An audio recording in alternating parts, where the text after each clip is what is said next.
So what's going on, guys? My name is Mr. Dalek JD, and in this video I'm going to be giving you a guide on how to complete 1/3 of the Tortured Path's main Easter egg quest by completing the Easter egg within Chapter 2, which is called Across the Depths. Completing this will get the pommel of the sword for Barbarossa, and this is a necessary requirement for you to be able to fully complete the Easter egg on the Tortured Path, as you'll need to complete all of the quests within each chapter. And whilst completing this Easter egg, we are gifted with some amazing Easter egg storyline stuff, which includes seeing an appearance from a old character in the storyline. So we're going to include that within this video, but if you want to keep that as a surprise and for you to experience it yourself within your own game, then I'll have a warning on the screen when we get to that portion. But otherwise, just continue watching all the way through. But let's jump in to how to complete this part of the Tortured Path. And this can be completed solo or co-op, but I would advise a co-op because then you have, more players, which makes things a little bit easier,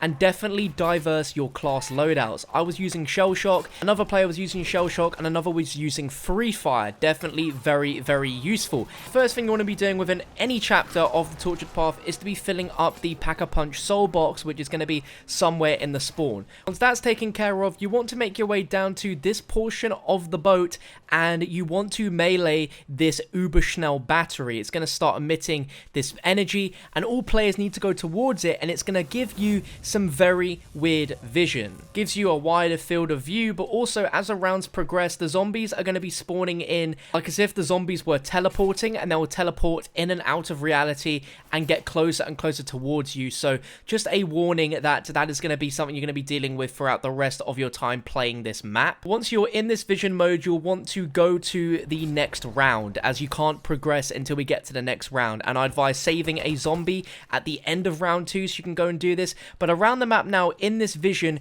you're going to find around the map 9 fish, which are going to be jumping and hopping around in different locations, and we'll show you all of them now within this video. There's a total of 9. They all spawn at the same time, so all it is a case of is going around the map and shooting all 9 of them. Keep a count, maybe say it out loud, each one you're shooting, keep a count of 1, 2, 3, and count all the way up to 9, so you've got all 9 fish, because you want to make sure you've got all of them before you go to the next round, otherwise this will not work. Some of these fish are hidden in pretty interesting locations and make it pretty hard to see, but if you can't see this for whatever reason, you can also hear the fish jumping around. But with this visual guide, I'm pretty confident that you'll have no trouble when it comes to finding all 9 fish. Once you've shot all 9 fish, end the round, and at this portion of the map, if you stand here, as the round begins, you should notice this huge flying fish. It looks crazy. This is zombies, anything can happen here, and this zombie fish is flying through the air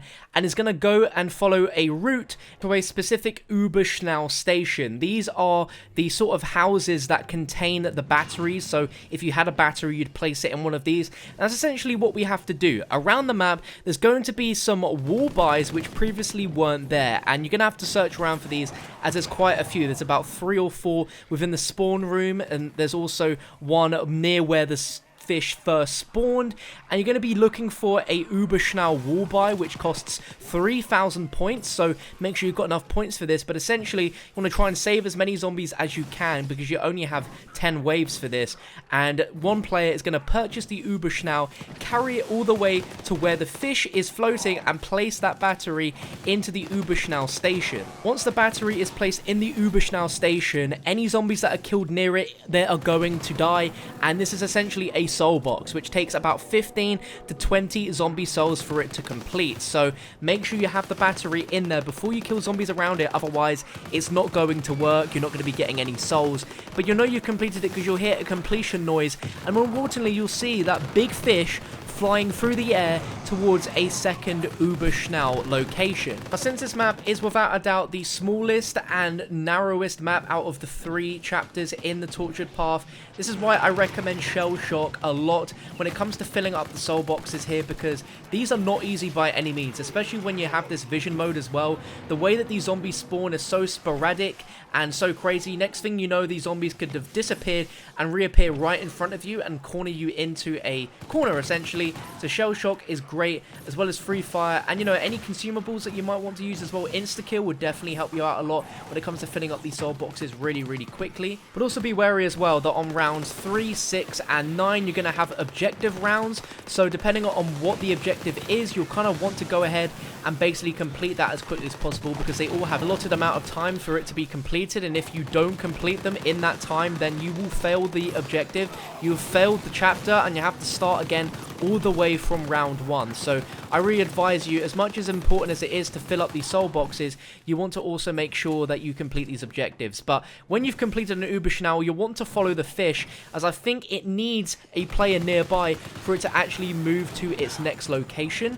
But we got our third and final one here, which was under the staircase right here, and this one is just an awful spot, definitely, without doubt, in terms of, you know, killing zombies, because there's just no space to move around as well. So if you can, I'd say also purchase some starting pistols from the random starter pistol wall buys, because you might get a chance to get lucky and get jack-in-the-boxes like we did, and all players in the game got the jack-in-the-boxes as well, which made life a lot easier. Shell Shock, jack-in-the-boxes, you're basically sorted. I also want to stress how important it is that once this third and final battery has been filled up with enough souls, that's going to be it. You're going to be teleported to a new area. So I can't stress enough as well that you're filling up all the different parts around the map to get yourself Pack-a-Punch. If you don't know how to do that, essentially around the map there's going to be 3 different areas that are going to light up with green lights, one at a time. We started off in spawn with one, and once you complete an objective, another one will be available for you to fill up with souls.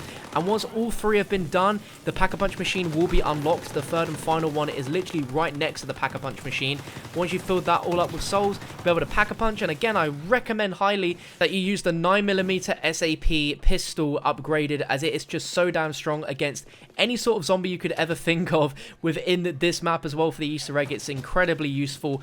And yeah, make sure you've also got it set up with perks, because once you've filled up the battery, that third and final one, that's it. You're going to be teleported to a brand new area. Now this new area is super cool because it's essentially like a parkour sort of crazy place area where you're going to have to traverse across a few different platformed areas, and once all players make their way to the first bits of the platforms, some really cool storyline stuff is going to happen. Now, just before we jump into this, literally, I did say at the start of the video that there was a spoiler warning. Now, there isn't a lot of huge heavy spoilers, but this part is pretty cool. So if you want to experience this part for yourself, then I would advise skipping to the timestamp you're seeing on screen right now. But if you're deciding to continue on watching, then here we go.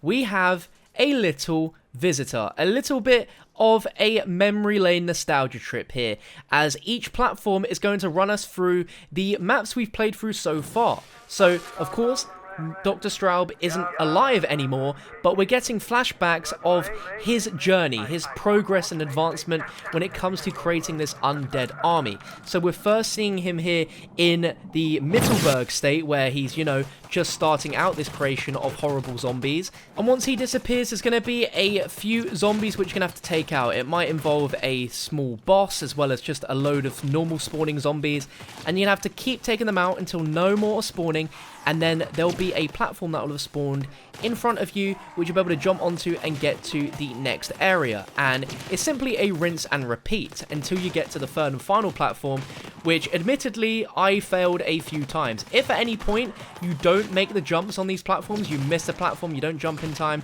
then you will land back at the previous area that you were standing on, but you will be downed. And if no players are present in this section, then you're down and out for the count. So if you're playing this in co-op, I suggest one person holds back, just in case there is a player which downs himself or doesn't manage to get this traversing parkour done properly so that they can revive them. But like I said, really cool storyline stuff, so I'm going to stop talking and just let you enjoy these STRAUB moments.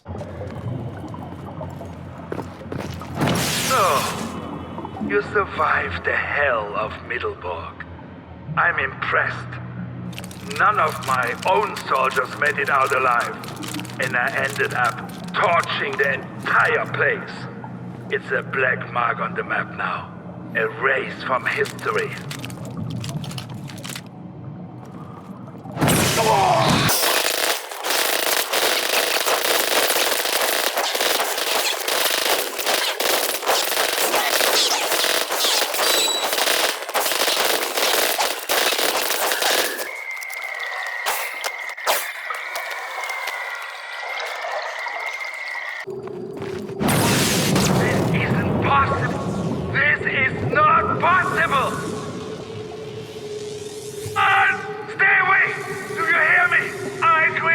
get you! No! No! No!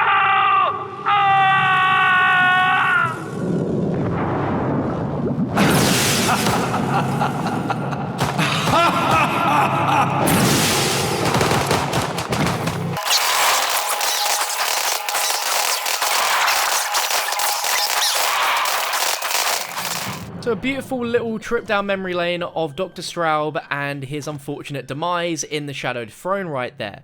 But this final jump, I'm telling you now, this is a big one, and I mean, maybe my jump button malfunctioned slightly, but you're gonna make it by the skin of your teeth. Like, you're just gonna nab the edge of this platform here when you do decide to finally make it. And our fish friend makes a return with a little game, which is a 3-step game of cup and ball with buckets and the fish, where the fish is going to appear, go into a bucket, and you're gonna have to watch the bucket move and shuffle around the circle and keep following it, so that eventually when the shuffling is stopped, you can shoot the right bucket, the fish is going to come out, and you're going to progress. There's 3 different steps towards this, sort of like 3 little progressions where it gets harder and harder as it goes along. And trust me, this final one is an absolute pain. It genuinely took us about maybe 4 or 5 tries. If at any point you don't shoot the right bucket, the fish is not in the bucket, you'll have failed it, and you're going to have a few mini boss zombies to take care of. But it's not too difficult. But the more times you fail, the more amounts of boss zombies are going to spawn. So just be very careful, because you might not have a lot of ammo at this point, or you might not be able to use a consumable. So I just don't want you guys to get this wrong, because it's very easy to get it wrong, and trial and error is not your friend here, because the shuffle changes every single game. This is always a random shuffle of cup and ball, but once you have completed this successfully, you've managed to find the fish in 3 different bucket shuffles, then you'll be teleported back into the map, and you'll be able to retrieve the pommel of Barbarossa. This will replace your jack-in-the-boxes, so be careful, but if this is your first time completing this, I would advise you pick up the pommel, just so the Easter egg progress is saved. And from here, you're just going to play the map as normal. You're going to have an objective round if you are entering round 9 like we are, then round 10 you're going to have the Stadjäger boss fight, and then you've just got to survive at the evac point until it reaches 0. And if you've managed to do that successfully, then you will have completed this portion of the Easter egg for the Tortured Path. You'll be rewarded with a camouflage as well, which is a really awesome sort of scaly fish camo, and it's just awesome. And that is 1/3 of the Easter egg complete. Massive shout out to the zombies community for solving this one. I take no credit in any of this. I'm just simply providing a guide for you all to complete this yourself and get up to speed with everything to do with the Tortured Path. Now, when other Easter egg parts are solved for the various other chapters, now of course update the video description with links to those that might already be there, and of course there'll be a full-fledged Easter egg guide when we do solve this Easter egg. So be sure to subscribe to the channel with notifications turned on so you don't miss out on any of those videos. Make sure to also leave a like rating and let me know your thoughts down below in the comment section. Out of 10, how difficult have you found this quest on chapter 2 of the Tortured Path? Thank you for watching, and I'll catch you next time.